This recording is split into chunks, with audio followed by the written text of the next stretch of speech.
எல்லோரும் என்ன பண்ணுறீங்க? ரொம்ப நாள் கழித்து வீடியோ போடுறீங்க. என் ஃபேஸை பாருங்களேன். காலையில் இட்லி, தோசை, பூரி, சப்பாத்தி, மதிய லன்ச்சு, இதில் சிக்கன் பிரியாணிலாம் எல்லாமே என்னுடைய சமையல் தாங்க. மக்கள் வர்றவங்களாம் நல்லா இருக்குன்றாங்க.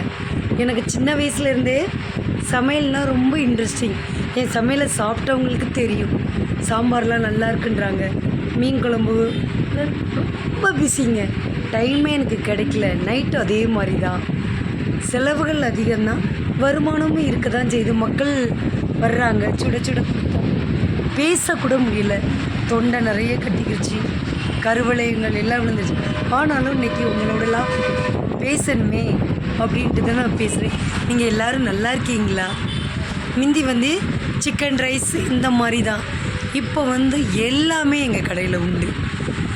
இட்லி, தோசை, சாம்பார், பாசிப்பருப்பு சாம்பார், அதில் எதுவுமே கலக்காமல் நீட்டாக கொடுக்குறேன்.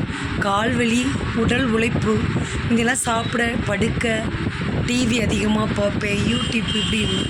இப்போ பார்க்கவே எனக்கு நேரம் இல்லை.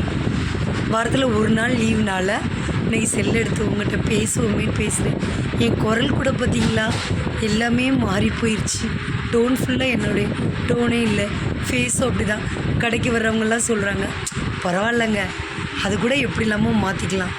பணம் பண்ண கஷ்டம் தானேங்க, உழைப்பு தானே முக்கியம். சொல்லுங்கள், நீங்கள் எல்லாம் எனக்கு ஊக்கம் கொடுக்கணும்.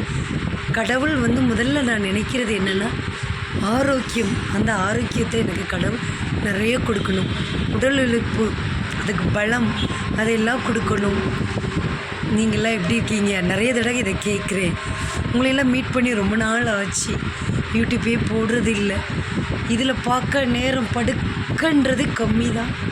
என் ஃபேஸை பார்த்தாலே பழைய முகத்துக்கும் நிறைய வித்தியாசம் இருக்குது. நன்றி, லவ் யூ ஆல். எனக்கு அப்படியே கடைக்கு போயிட்டு அப்படியே வரல. பாய்.